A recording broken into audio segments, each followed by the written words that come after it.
Estamos apresentando Plenitude, numa nova temporada. A apresentação Iraci Campos. Olá, pessoal! Como é bom estar com você para juntos entrarmos em plenitude. Eu, você, Joana de Ângeles, em plenitude, em coração pulsante no amor e na paz. E hoje nós estamos com uma amiga querida do coração, uma convidada muito especial que vem aqui bater um papo cabeça contigo. Exatamente. Nós vamos falar sobre críticas e cobranças familiares. Você se enquadra num quadro desse? Será que você conhece alguém que passa por tantas críticas e cobranças dentro das relações familiares? Então, nós trouxemos aqui uma amiga querida que vem falar sobre as relações familiares. É a nossa querida Ângela Salles. Tudo bem, Ângela? Seja bem-vinda ao Plenitude. Eu agradeço, saúdo a todos e todas. Estamos aqui para a nossa singela contribuição e é uma alegria estar no programa. Obrigada.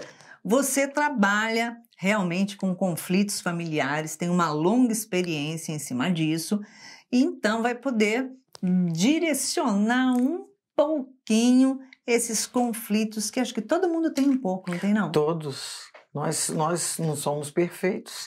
Estamos nessa luta aqui para nos reconciliarmos enquanto estamos a caminho. Então essa é a nossa luta. Com certeza. Ângela, diante de tantos desafios que os jovens enfrentam fora de suas casas, retornar para o lar deveria ser um alento, um conforto à alma para se sentirem protegidos, acolhidos, né? Porém, nós sabemos que isso não é o que normalmente acontece, porque as relações de pais e adolescentes são extremamente conflituosas na atualidade. Aqui você bota nisso, aqui você coloca a responsabilidade de uma estrutura dessa estar acontecendo em todos os lares. Bem, eu penso que na nossa mocidade, na nossa adolescência, nós precisamos mesmo nos desidentificar dos nossos pais. Nós vamos ganhando essa autonomia, mas isso é um processo. A verdade é que os pais não podem se demonstrar inseguros, não estabelecerem regras para essa convivência, porque cabe a eles a responsabilidade dessa direção. Mas a grande liga de tudo isso é o diálogo e muito amor. Perfeitamente. A gente sabe que quando eles convivem naqueles tumultos com amigos e tantas confusões que se metem, seria para eles buscarem a paz quando volta para casa, né? E ao contrário, a gente sabe que alguns lares acaba virando um campo de batalha, né? Entre pais e filhos. Pode ser apontado, no caso, o pai, a mãe, o responsável desse conflito familiar, ou o próprio filho que causa isso? Olha, isso é cada caso, né? E temos muitas alternativas. Quer dizer, os lares, ninguém passa pela encarnação sem que tenha conflitos. É verdade. Nenhuma casa, nenhuma família é um mar de rosas. Nós todos temos as nossas limitações. Nós somos espíritos milenares. Nós estamos fazendo um reencontro. Tem propostas que fizemos e que agora muitos de nós não dá conta dela. É verdade. Outra questão é que há terapia para isso, mas há algo na nossa vida que nós pais é que temos esse compromisso dessa direção. Né? Então, pais fragilizados, pais indecisos, pais temerosos por tomar decisões com os filhos, essa casa está fragilizada. Então, muitos pais temem não ter o afeto dos seus filhos. E aí isso dificulta na hora de colocar disciplina. Então, são muitas variáveis. Mas essa eu vejo que seja uma delas. Mas há algo mais interessante também, que são os hábitos, as disciplinas, as práticas, as relações de afeto, essa capacidade de se ouvir. Nós não podemos, na condição de pais, nos igualarmos aos filhos como se eles fossem nossos companheiros, nos tornarmos crianças como eles. Amiguinhos, né? Amigos, né? É claro que nós temos afeto, amizade, afinidade, mas há essa ideia da autoridade paterna, inclusive importante para a formação dessa estrutura psicológica desse filho. Com certeza, tem que ter um pulso educacional, porque é isso que nós somos. E né? quem chegou primeiro é a autoridade. Diga-se de passagem que quem chegou primeiro não é nem autoridade. Mas essas são as exceções, na verdade. Sim, né? sim, é verdade. Mas é isso, e a gente sempre tem dúvida. Pai, mãe tem medo, dúvida, agora ele não pode estar permanentemente com dúvida e com medo nessa caminhada. Porque aí ele está fragilizado, né? As famílias que tendem a intervir nas decisões dos menores, quando eles já têm autonomia para decidirem sozinhos, é um tema, digamos assim, recorrente hoje em dia, que os pais querem assumir a frente, vamos proteger, cuidar, não deixa tomar, né, atitude. Por que tanta dificuldade assim em cortar aquele cordão umbilical que já foi cortado ao nascer, né? E que o jovem, depois de certa idade, continua ainda nessa dependência? Mas há uma relação de ganhos aí, né? Tem a questão dos controles, dos apegos dos adultos, dos pais, mas tem também uma certa conveniência desse jovem que está custando a sair, porque ele custou a amadurecer emocionalmente. Então, essas escolhas, muitas vezes, ele não decide e não vai porque ele sabe que ele tem retaguarda. Então, ele adia essas escolhas e a assunção dessas responsabilidades. E aí as famílias têm responsabilidade parte a parte. Então, fica aquela coisa, ele não saiu porque ele ainda tem dúvidas e etc. Mas ele não saiu porque ele também tem as recompensas, as compensações, não é? Então, a família também tem uma coisa de controlar, né, de ser meio dona desse filho, né? Então, não sabemos onde começa e onde termina isso, mas responsabilidades parte a parte. Com certeza. Com a crise que passamos uns anos atrás já, e continuamos agora, né? Muitas famílias tiveram que se reconfigurar. Núcleos familiares de pais e filhos tiveram que ir para a casa de avós, abrindo mão dos seus próprios lares, né? Nesse quadro, novas tensões são geradas com a intromissão e críticas rotineiras dos avós na relação de pai e filhos. Como lidar com essas novas reconfigurações familiares? Olha, a sociedade, de um modo geral, né, nós temos muitas mulheres com poder familiar. Antigamente a gente falava pátrio poder, hoje é poder familiar. Então, muitas mulheres, elas são as pessoas que têm o poder familiar. E aí, essas configurações, a mãe sai para trabalhar, a criança fica com a avó. Só que ela tem esse ônus de ficar. E eu acho que ela também pode opinar. Eu acho que, na verdade, aí tem que haver diálogo, estabelecer linhas. Olha, até aqui a vovó, daqui para cá. E para não desrespeitar alguém que está numa fase de curtir neto e está fazendo o papel de mãe. Né? Num momento já de cansaço e etc. E essa pessoa tem que ser reverenciada por essa criança, porque afinal é uma dedicação, é um amor, né? É uma crise, uma dificuldade que a família precisou. Então, quem precisa também tem que fazer concessões. Quem precisa tem que renunciar, né? Isso tudo é exercício nessa nova visão e nesse novo momento, nessa nova articulação familiar, nessa nova configuração. Portanto, eu vejo que a fraternidade, o amor, a tolerância são exercícios. Às vezes a gente se chateia, fica zangado e etc., mas tudo com diálogo, com perdão, com visão de consideração por esse devotamento desses avós. Eu acho que isso é fundamental para o crescimento desse filho. Porque nós observamos que muitas vezes a família está ali vivendo naquela casa confortavelmente. Os pais se desentendem e se separam. Ao invés de assumirem a sua casa e autonomia juntamente dos seus filhos, se amontoa todo mundo na casa dos avós. Delegam, né? Exatamente. Aí eu quero sair, me divertir, parará. Eu deixo para os avós tomarem conta, educarem, né? Eu vou abrindo mão. Só que, se os avós chamam atenção, que tem que ser educado, sim, dessa maneira, olha só, não se mete na educação do meu filho, não, porque quem educa sou eu.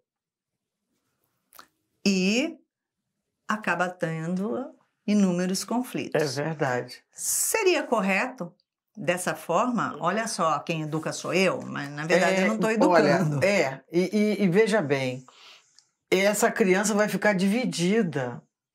Né? Qual é o senso de justiça, de amor, de honrar o vosso pai e a vossa mãe? Porque essa mãe que está entre a criança e o avô, esse pai que está entre a criança e a avó, ele também precisa dar exemplo de ser um bom filho, porque no futuro o seu filho, como é que ele vai ser para ele?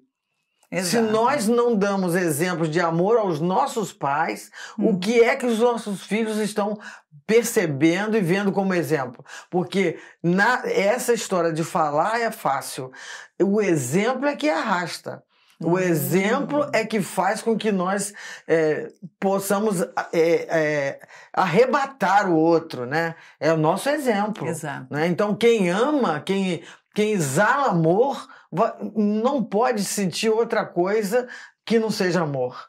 Não é? Então, o filho que é amado, de alguma maneira, ele vai devolver isso em algum momento, não é? Porque ele está abastecido, ele está estruturado afetivamente. Nessa situação, quando há essa separação, passei a mão nos meus filhos, fui morar na casa da minha mãe e a minha tendência seria hoje ficar passando a mão na cabeça dos meus filhos e, na verdade, me tornar muito amiga dos meus filhos numa compensação e numa competição para que os meus filhos me amem muito mais do que ao pai que foi morar em outro lugar, é isso? Essa é uma outra questão que a gente chegou a ver nas mediações familiares e tal, que é uma coisa, que é uma disputa, né? Porque não existe ex-pai nem ex-mãe. Jamais. Então, a responsabilidade, se ele muda de ambiente, mas essa ligação e essa responsabilidade, ela continua. E não há o que falar em disputar essa criança para mãe disputar ou o pai disputar. Porque a criança não é um objeto. Ela é um ser integral que vai ter marcas. Com essas disputas, elas vão ser atingidas. Com certeza. E elas clamam por amor, por tolerância, por diálogo.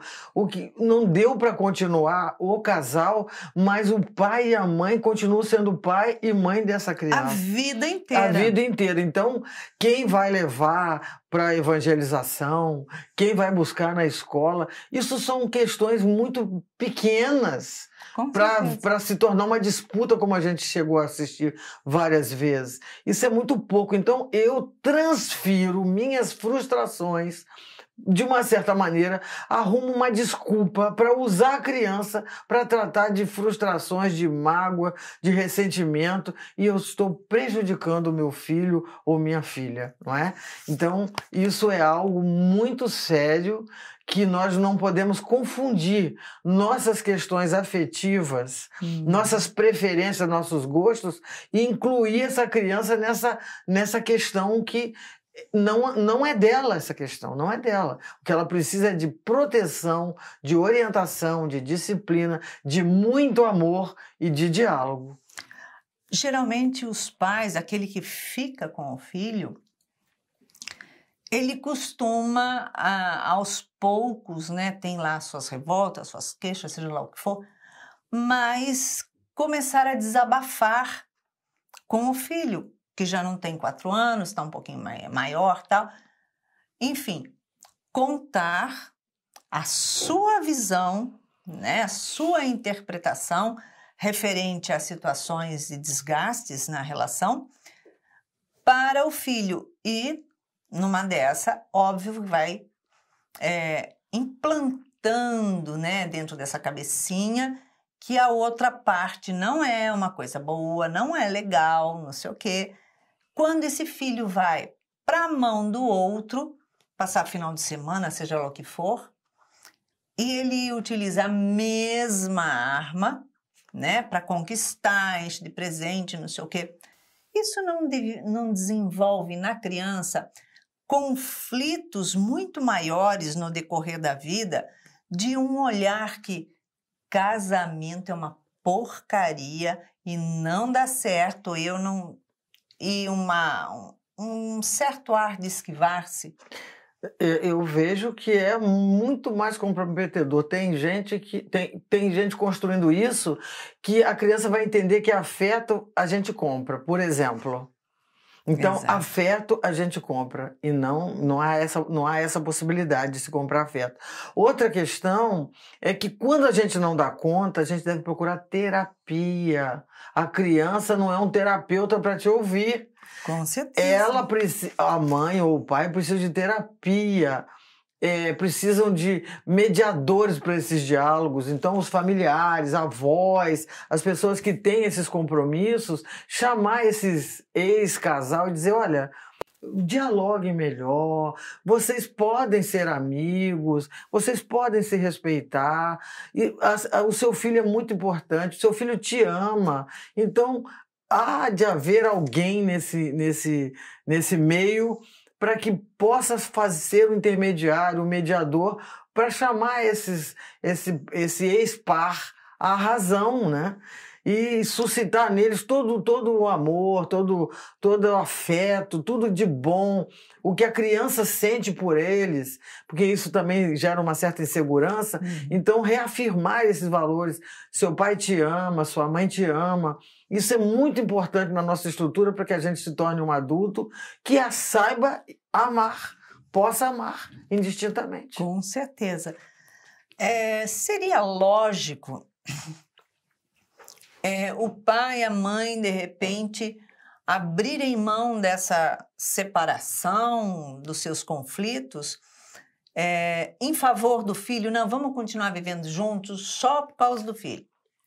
Isso aí é uma questão também da qualidade, não é? Porque isso, a doutrina espírita diz para nós que quando uma relação, uma união, ela está afetando, inclusive, vida de terceiro ou as pessoas correndo risco, a primeira coisa é ter que se separar para que essa encarnação não seja mais comprometida ainda. Com certeza. Então, o fato é que as pessoas, elas vão estar mal-humoradas, elas vão estar frustradas, elas vão estar agressivas. Isso é útil? Isso é prudente? Então, que as pessoas possam ser afetuosas, possam estar em ambientes diversos, mas amando e respeitando esse filho. Dizendo a ele, olha, o papai ou a mamãe vai mudar de casa, mas ela não vai deixar de te amar. Eu vou estar à sua disposição para te proteger. E agora a própria lei define a guarda compartilhada. Tantos dias lá, tantos dias cá. Então, leva para a escola, bota para escovar o dente, ensina a fazer oração, leva na aula de evangelho, faz culto do evangelho no lar. Tudo pode ser feito. Tudo isso para harmonia, essas pessoas, depois de passar esse primeiro momento de dor, de tristeza, de separação, se tornarem amigos. E os filhos, meu pai é amigo da minha mãe, não é? Então, temos isso na família, nós vivemos assim, e eu garanto que os nossos filhos são felizes. Que bacana, que bacana. Ângela, qual o maior desafio que a criança encontrar hoje em dia quando entra na adolescência? Eu acho que tem muitos. Porque a sociedade é de muito consumo, nós estamos assim, as tecnologias as crianças estão sendo entregues a ela aparelhos para que elas não perturbem. Então, isso tudo, e aí elas têm os riscos todos, elas estão navegando. Então, se não há um controle familiar porque não aguenta choro, criança precisa se frustrar, criança precisa ouvir não, criança pode chorar quando se machuca, ela pode aprender a perder, ela precisa. Isso tudo, essa superproteção é um grande desafio para esse momento nosso. Essas compensações, a maior compensação que alguém pode receber é o amor, o diálogo, o afeto, a espiritualidade que os pais possam lhe delegar, as disciplinas todas que uma educação exige. E a gente erra. Pai e mãe tem medo, pai e mãe erra. Pai e mãe tem insegurança, pai e mãe pode pedir desculpas ao filho e deve, não é? Pode e deve declarar o seu amor sempre. Isso tudo, nós estamos, na verdade, num experimento. A família, ela está em experiência. Não existe modelo, roteiro. Como ter uma família feliz? Eu não sei como é ter uma família feliz. A gente busca isso nas experiências, na vivência, não é? Que a gente vai tendo, experimentando e dizendo, bem, esse é o meu limite, isso eu não gosto, isso eu gosto muito, né? O meu filho tem uma coisa, se comporta de uma maneira que eu fico triste, mas eu tenho que dizer isso a ele. Ele faz escolhas, tem carreiras, é um mundo. Cada filho é um mundo enorme, não é? Então é um universo. E a gente penetra um pouco nele. É um pouco como se fôssemos um cineasta lá com os atores, controlando lá o filme, mas nós não sabemos do resultado. Com certeza o roteiro não está fechado. Não está fechado. Vamos para um pequeno intervalo, um cafezinho gostoso agora e voltamos já já. Estamos de volta no segundo bloco de Plenitude e hoje com uma convidada muito querida, muito do coração, que é a Ângela Salles, trabalhando sobre o assunto, sobre o tema críticas e cobranças familiares. O encrenque, hein? É isso aí. E vamos então para a continuidade da pergunta do primeiro bloco. Ângela, o maior desafio dos jovens, que a gente sabe, né, que eles se encontram meio perdidos hoje em dia, como falamos no primeiro bloco. Agora, como é que os pais podem ajudar esse processo deles vencerem essas dificuldades do dia a dia? Sabe que a doutrina, ela sempre fala para nós, a Joana, especialmente a Joana de Ângeles, ela fala do autoconhecimento. Então, o autoconhecimento, um pai, ele não pode ser o laissez-faire. Ele não deve ser um autoritário. Exato. Então, essas duas coisas vão criar filhos inseguros. Total. Um pai muito ditador, muito rigoroso, com muitas cobranças, pai e mãe, né, que eu quero dizer. Esse filho é inseguro, ele não sabe qual é a atitude que ele vai tomar. Mas aquele que deixa tudo, ele precisa desse controle. Nossa, é horrível. Não é? O filho precisa desse controle.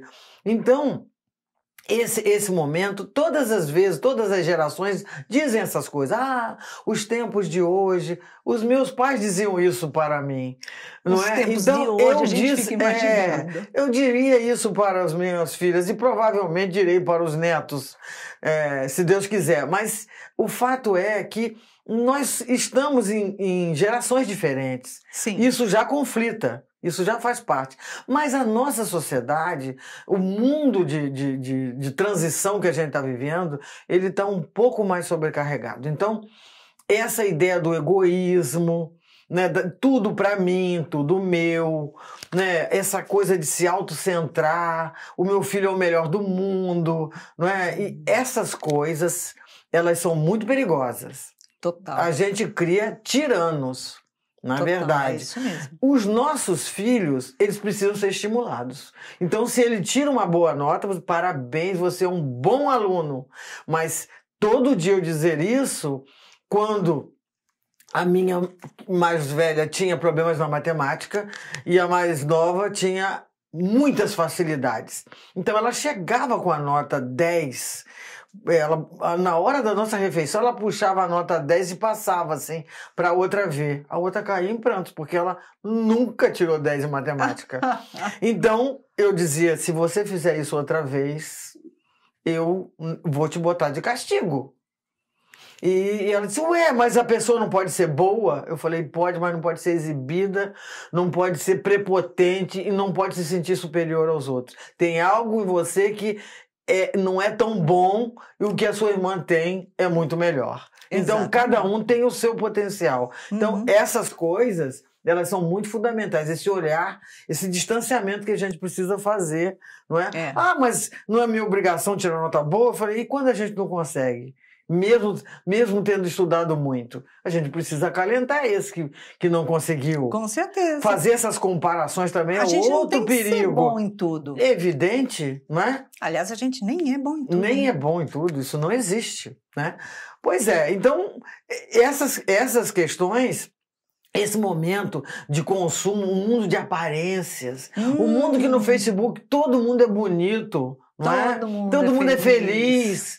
Então, e também nós sabemos que há, nesse momento, uma questão muito séria que é o bullying, e que eles fazem por via de internet, para ridicularizar o outro publicamente. Sim. Então, esses perigos. Então, os pais precisam estar atentos ao seu filho. Seu filho está triste, está encolhido, está trancado no quarto, está dialogando pouco, ele está com um comportamento diferente. Escute seu filho. A gente aprendeu uma coisa num livro chamado Comunicação Não Violenta, do Marshall Rosenberg, que diz o seguinte: nós precisamos ter uma escuta ativa. Exato. Sem julgar, deixa ele dizer o que te aflige, o que é, depois é que vamos levar para elaborar o que esse filho sente. Mas esse filho precisa ser acolhido. Exato. Passa um tempão, é o jeito dele. Não sei, esteja atento. Seu filho às vezes está gritando socorro e você está achando que está tudo bem. Exatamente, é. A busca de identidade que o adolescente tanto vai atrás, às vezes colide com valores da própria família e os conflitos aí acontecem, né? Como o movimento espírita pode ajudar esse jovem a não se rebelar contra a família de origem? Olha, eu tenho ouvido uns palestrantes, uns trabalhadores espíritas dizendo coisas muito interessantes. E eu acho que é muito importante o jovem no movimento espírita ter protagonismo. Os meninos, os jovens, eles precisam ter mais atividade de protagonistas na casa espírita. Porque isso vai fazer uma grande diferença na vida deles. Nós estamos num programa espírita, nós estamos falando de educação, nós estamos falando de... Eu tenho o dever de falar de evangelização, claro. Eu tenho o dever de falar desses postulados que nos ajudam, inclusive me ajudou demais a educar as minhas filhas, Portanto, isso é fundamental. Elas hoje têm até religiões diferentes, mas foram educadas num lar espírita e são boas cristãs. Não importa Não a religião. importa. Então a família também não tem que impor se ele está buscando um outro ideal que não é igual ao seu. Esse Com respeito certeza. por essa individualidade, ele é fundamental. Ele está prejudicando o semelhante? Ele está infringindo leis da sociedade? Ele está quebrando a harmonia de uma lei divina?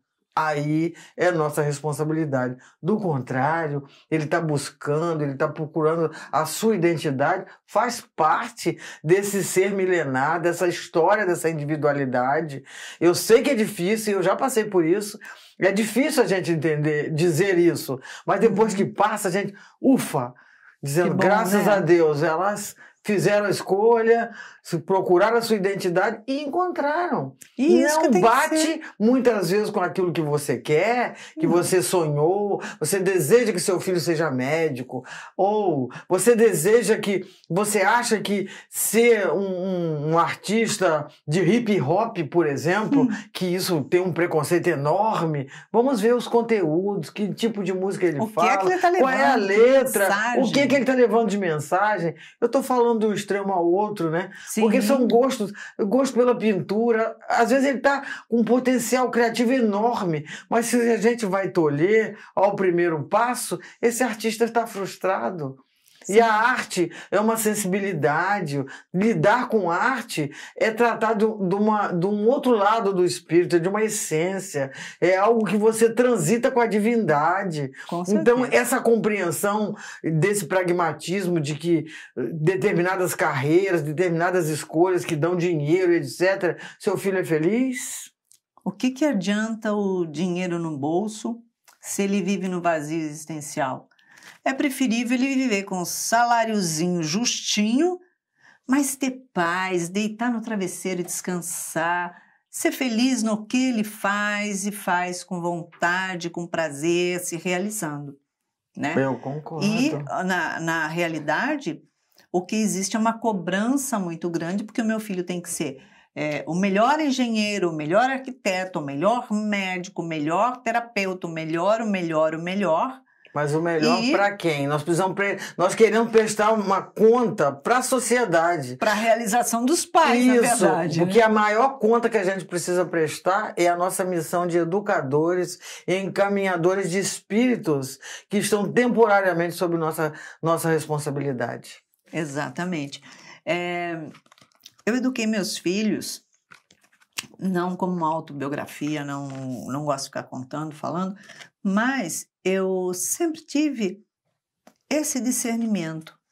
O que você quer ser e fazer quando você tiver adulto, né?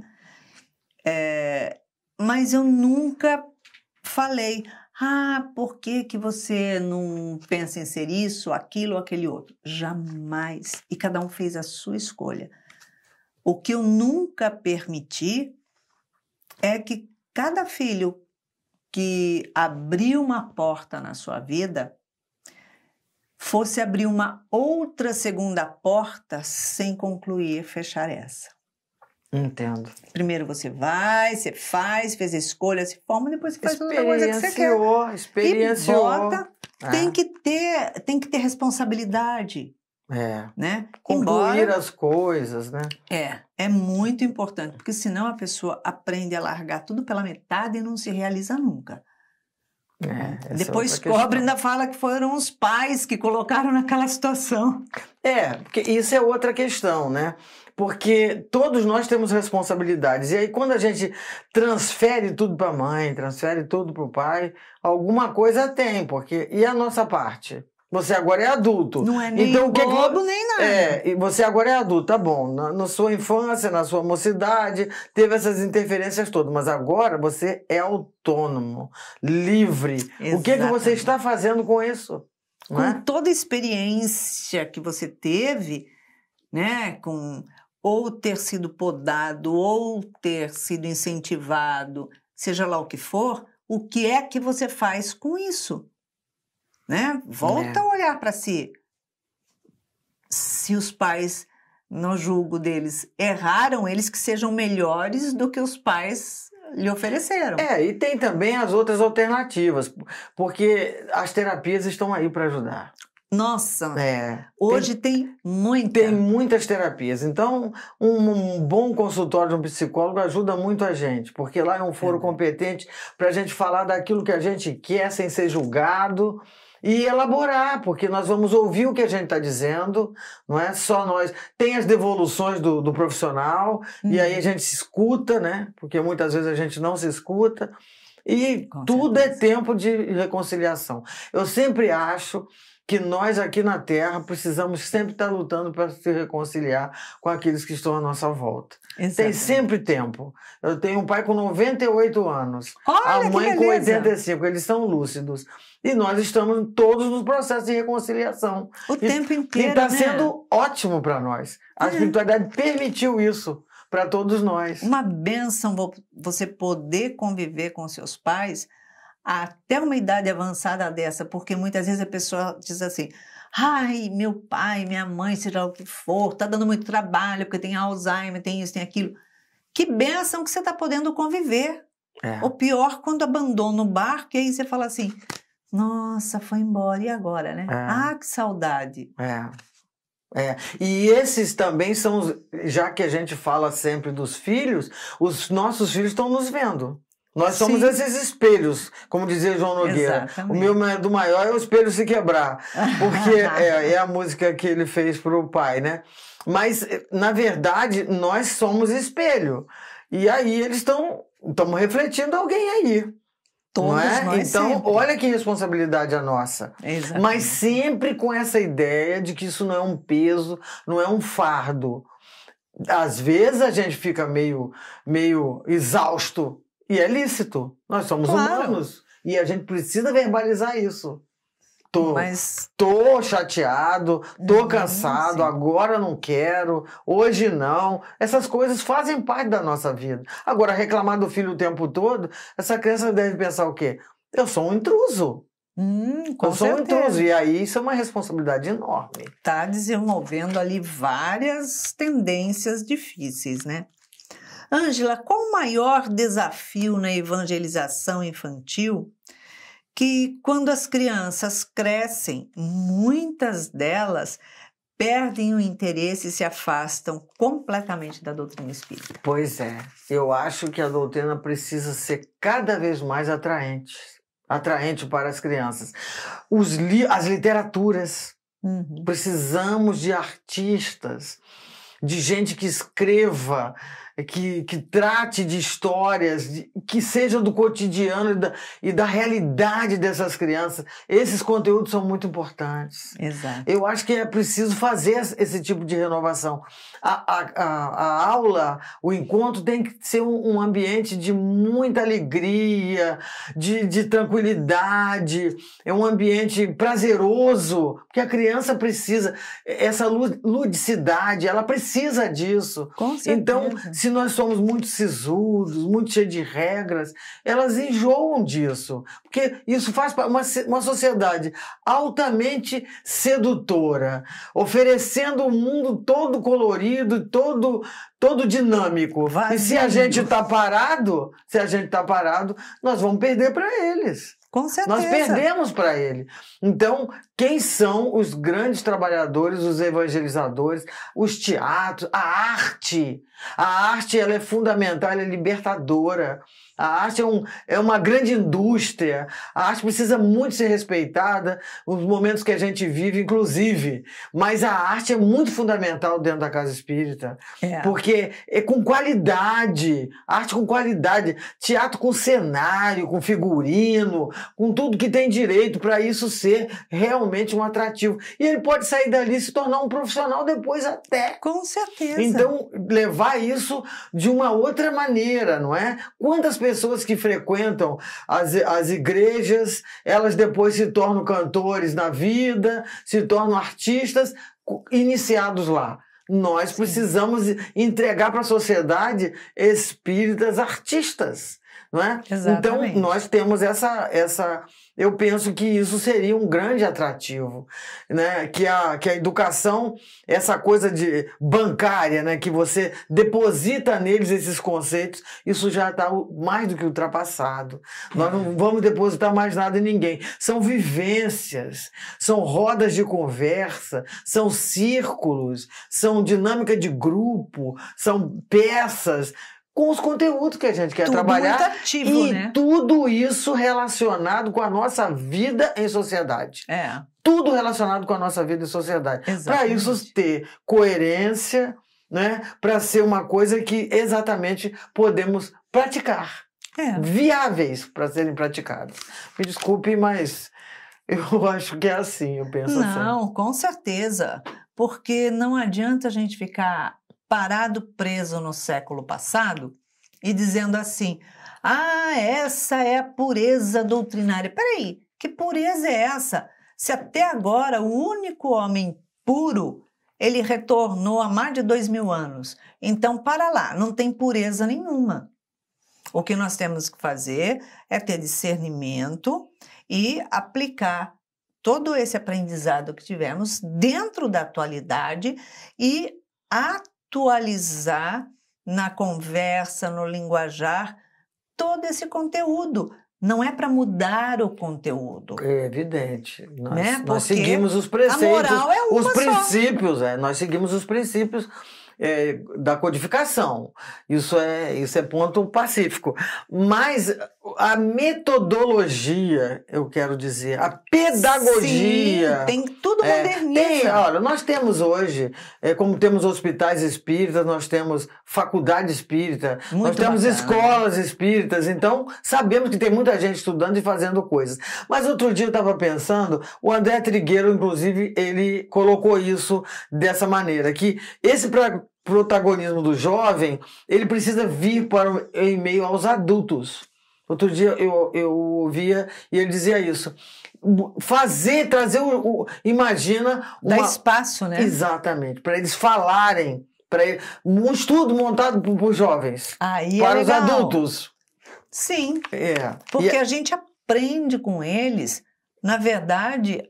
atualizando o nosso HD, né? É lógico. E essa renovação, a gente precisa disso, porque isso... quando eu comecei na doutrina espírita, a ideia de que as pessoas, as autoridades, as pessoas mais que eu vou dizer, mais conhecedoras eram todas muito idosas, não é?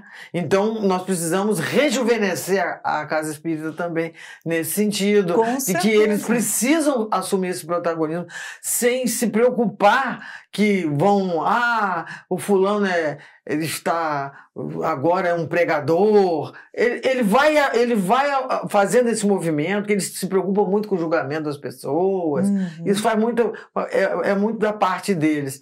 Mas tem os espíritos que têm essa sensibilidade, essa missão, esse compromisso, nós estamos cheios de jovens assim. E como, né? E que inclusive educam os seus pais. Tem espíritos evoluídos na nossa casa. O que eu aprendo com os filhos, eles me educam. Chegou um momento que eu comecei a ser educada pelos filhos. A gente vai aprendendo dentro dessa modernidade tão rápida, avançada, no sentido de tudo acontece simultaneamente, você está informado de tudo. É a história do rapidinho, né? Tudo é rapidinho. E eles teve um tempo aí que as minhas diziam assim, rapidinho, mãe. Ao invés de pedir, mamãe, com licença, eu quero falar, rapidinho, mãe, porque dizer, quer entrar e que seja rápido e que a resposta seja rápida. Porque não dá para parar de enrolar, não é isso, assim? Então não tem aquela paciência de escutar, não é? Enfim, estamos aí nesses tempos aprendendo sempre. Com certeza.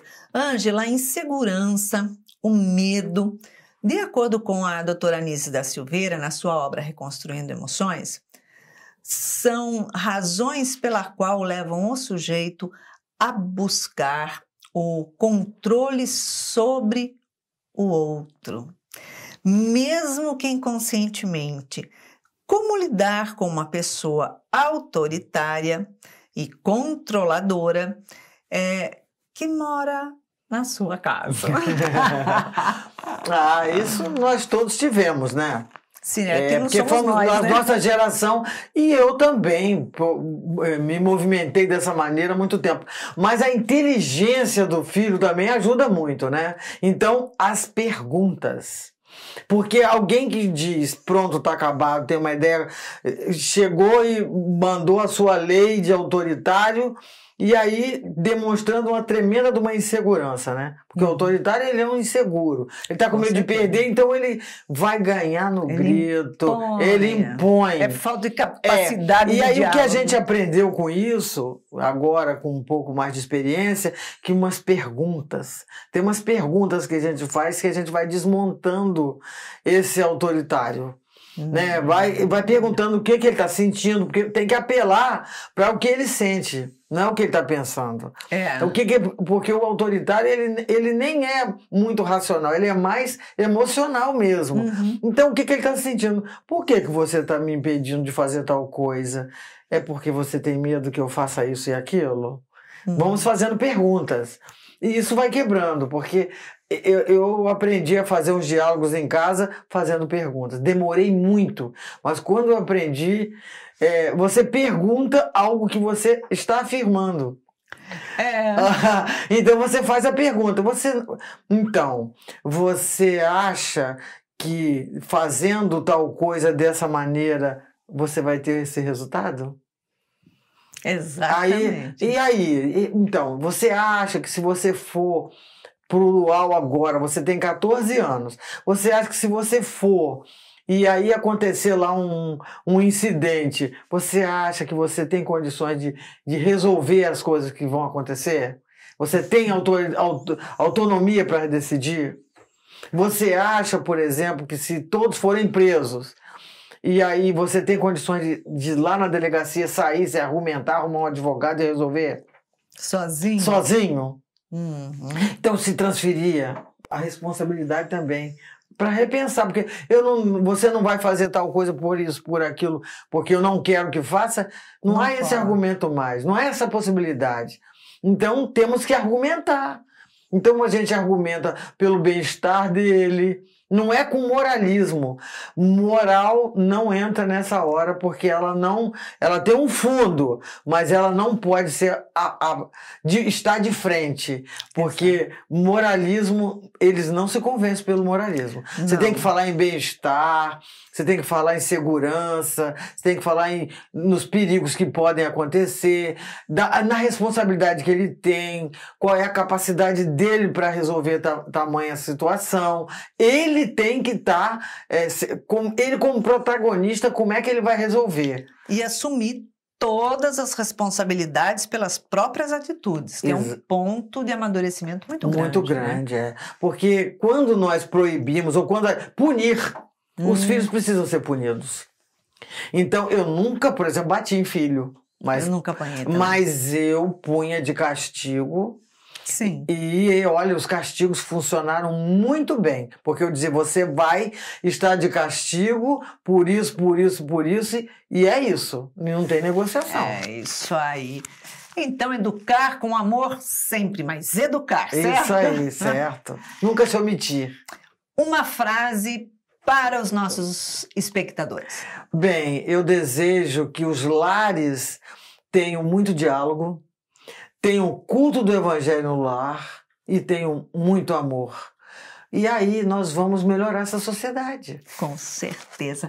Ângela, obrigada pelo carinho, pela sua presença. Foi uma honra para mim. Obrigada. E para vocês que recebam o nosso beijinho cor-de-rosa para uma semana cheia de muito amor, energia, vontade e educação, é claro.